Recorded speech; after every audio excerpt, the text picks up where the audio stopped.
कार्तिक मुस्कुराया और उसकी मुस्कुराहट बढ़ती गई। उसने थोड़ा सा कदम आगे बढ़ाया और बिजली की एक चमक अचानक निकली। उसने अपने पीछे बिजली का एक बोल्ट खींचा और तुरंत शशांक की कार के सामने आ गया। ड्राइवर ने ब्रेक लगाया और अचानक रुक गया। शशांक का सिर कुर्सी से टकराया। वो घबरा गया और आगे देखने लगा, लेकिन वहां कोई नहीं था। ये जो कोई भी है बहुत डेंजरस है। शशांक ने डर के मारे अपनी छाती थपथपाई। एक शक्तिशाली बल अचानक आकाश से नीचे गिर गया। कार हिंसक रूप से हिल गई। कार की छत पर बेंड आ गया था और उस पर किसी इंसान की हथेली का निशान बचा था। ड्राइवर की सीट की खिड़की अचानक खुल गई। एक हाथ ने ड्राइवर को खींचकर बाहर निकाला और दूर फेंक दिया। घबराकर ड्राइवर भाग गया। शशांक हैरान था। वो तेजी से कार के बाहर कूद गया। एक एनर्जी शशांक के घुटने में लगी जिससे वो जमीन पर गिर गया। शशांक ने डर के मारे ऊपर देखा। उसने कार्तिक को देखा जो कार की छत पर एक घुटने के बल बैठा था। उसने पीछे हटने की पूरी कोशिश की। कार्तिक ने एक भूत की तरह शशांक के रास्ते को सूंघ लिया और उसका रास्ता ब्लॉक कर दिया। शशांक का रिएक्शन अचानक बदल गया। उसके शरीर से एक बल फूट पड़ा। वो एक स्पेस आर्टिस्ट भी था। कार्तिक थोड़ा हैरान हुआ। शशांक सच में बाहरी ताकत वाला एक मजबूत योद्धा था। दुर्भाग्य से शशांक जिस व्यक्ति से मिला था वो कार्तिक था। एक मुक्का जो ग्रेनाइट को एक मुक्के से चकनाचूर कर सकता है, कार्तिक के शरीर पर पड़ा। शशांक अब केवल अपनी ताकत पर भरोसा कर सकता था। हालांकि रियलिटी ने उसे भारी झटका दिया था। उसके सामने वाला व्यक्ति उसके मुक्के से बिल्कुल नहीं हिला था। इसके बजाय रिबाउंडिंग बल द्वारा उल्टा शशांक की मुट्ठी घायल हो गई थी। वो दर्द से कर्राह उठा। कार्तिक ने शशांक का गला पकड़ लिया, हाथ उठाया और उस हाथ के सहारे उसे उठा लिया। शशांक दर्द से जूझ रहा था। कार्तिक ने अपना हाथ उठाया और शशांक को 10 बार थप्पड़ मारा। शशांक का चार्मिंग चेहरा लगातार थप्पड़ों के पड़ने से लाल तवे में बदल गया था। उसके मुंह के कोने से खून बहने लगा। वो कुछ नहीं कह सका। वो डर के मारे केवल कार्तिक की ठंडी आंखों को उसकी टोपी के नीचे से देख सकता था। कार्तिक ने धीरे से हाथ उठाया। हथेली में ऊर्जा का संचार हुआ। शशांक ने निराशा में अपनी आंखें बंद कर ली। उसने सोचा कि उसे मार दिया जाएगा। कार्तिक ने शशांक के चेहरे को कई बार थपथपाया, उसे अपमानित किया। उसका पूरा शरीर कांपने लगा। उसने कार्तिक का हाथ देखा। उसे डर था कि कार्तिक अगले ही पल उसे मार डालेगा। कार्तिक ने अपने सामने पड़े आदमी को मजाक में देखा और उदास स्वर में कहा, खेल अभी शुरू हुआ है। मैं तुम्हें धीरे धीरे टॉर्चर करूंगा। कार्तिक ने शशांक को देखा जो एक सॉरी स्टेट में था और उसके मुंह पर ही उसका मजाक उड़ाया। कार्तिक का शरीर बिजली में लिपटा हुआ था। वो अचानक से फिर गायब हो गया और बहुत दूर चला गया और एक पल में वो कहीं दिखाई नहीं दिया। ऐसा लगा जैसे वो वहां कभी था ही नहीं। शशांक उसी सॉरी स्टेट में जमीन पर गिर गया। वो सांस लेने के लिए हांफने लगा और एक डिजास्टर से बचने की फीलिंग उसे अंदर ही अंदर खाने लगी।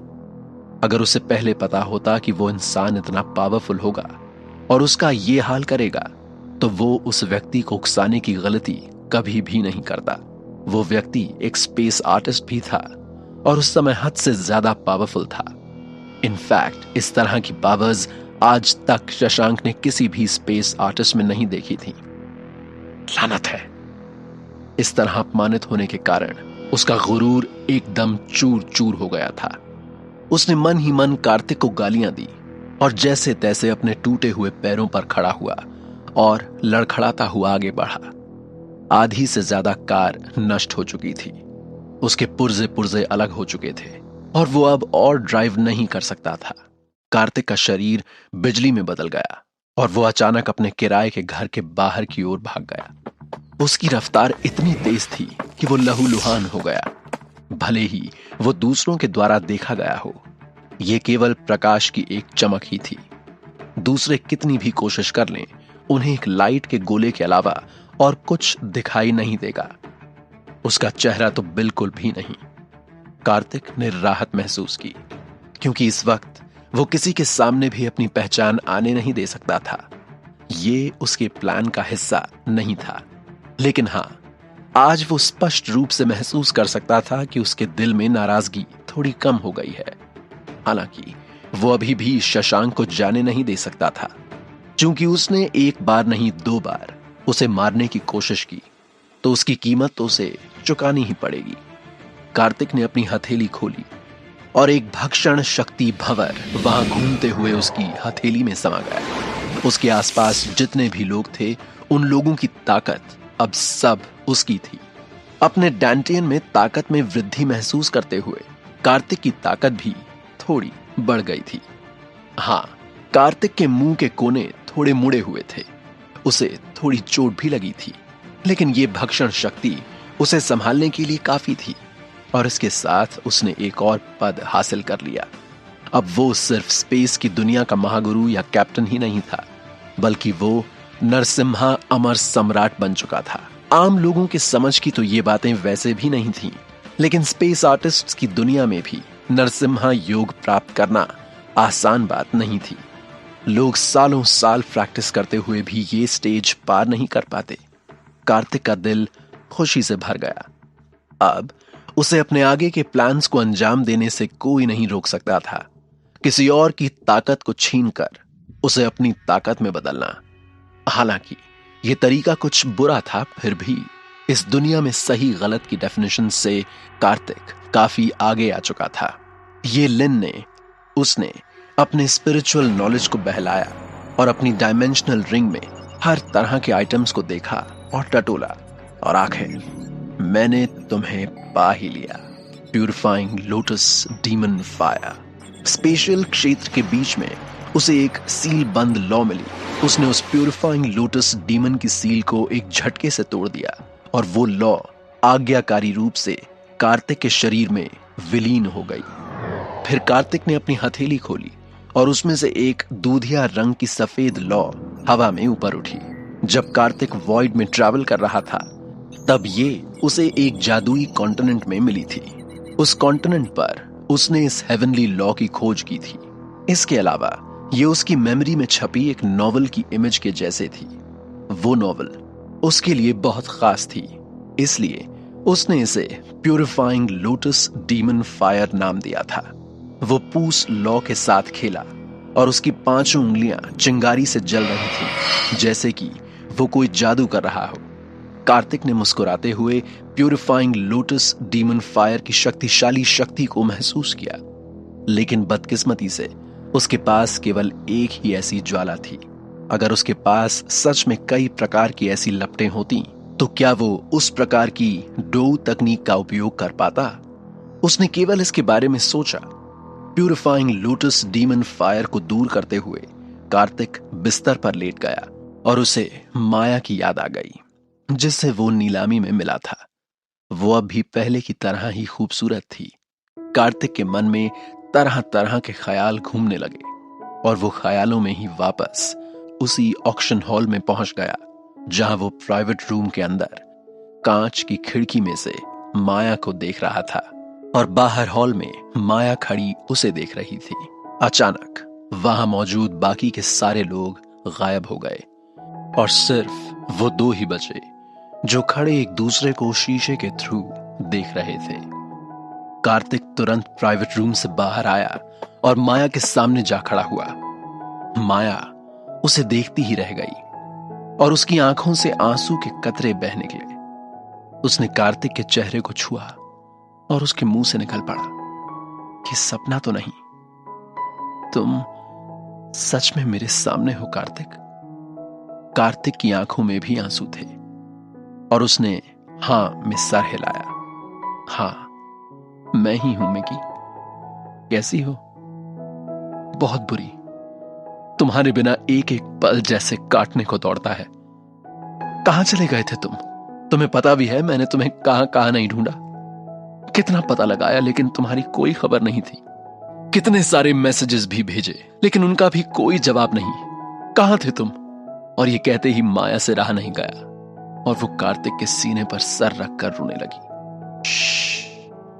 अब मैं वापस आ गया हूं ना। अब तुम्हारी आंखों में एक कतरा भी आंसू का नहीं आने दूंगा मैं। चुप हो जाओ, कार्तिक ने माया को संभालते हुए कहा। वादा करो, अब तुम मुझे ऐसे छोड़कर कभी नहीं जाओगे, कभी नहीं। तुम मेरी हो और सिर्फ मेरी। कार्तिक ने माया की आंखों में देखा। वो आज भी उतनी ही गहरी और सुंदर थी। कार्तिक ने उसकी आंखों को चूमा और माया के मुंह से आह निकल गई। कार्तिक ने माया के पूरे चेहरे को चूमा। आज वो कोई सीमा नहीं रखना चाहता था। इतने लंबे इंतजार के बाद आज वो दोनों फिर एक साथ थे। कार्तिक उसे हर जगह चूमता रहा और माया टूटकर उसकी बाहों में बिखरती रही। फिर उसने उसके लाल सुर्ख होंठों को कसकर अपने होंठों की कैद में ले लिया और उन्हें बेतहाशा चूसता रहा, जैसे अरसे बाद उसे उनका रसपान करने को मिल रहा हो। माया भी उसका पूरा साथ देती रही। दोनों के अंदर एक अलग सा अधूरापन था जो वो पूरा कर रहे थे।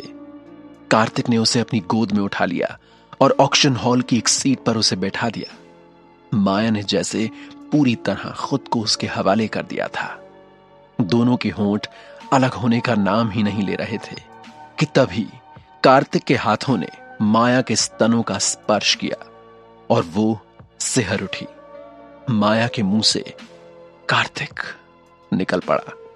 वो उसका इशारा समझ गया और उसने नीचे झुककर माया के स्तनों का रसपान करना शुरू कर दिया।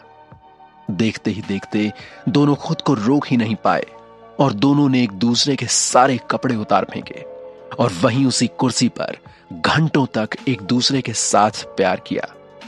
इतने सालों बाद दोनों एक दूसरे के साथ थे, फिर भी दोनों ने एक साथ अपने प्यार को अंजाम दिया और दोनों एक दूसरे की आगोश में यूं ही सिमटे रहे।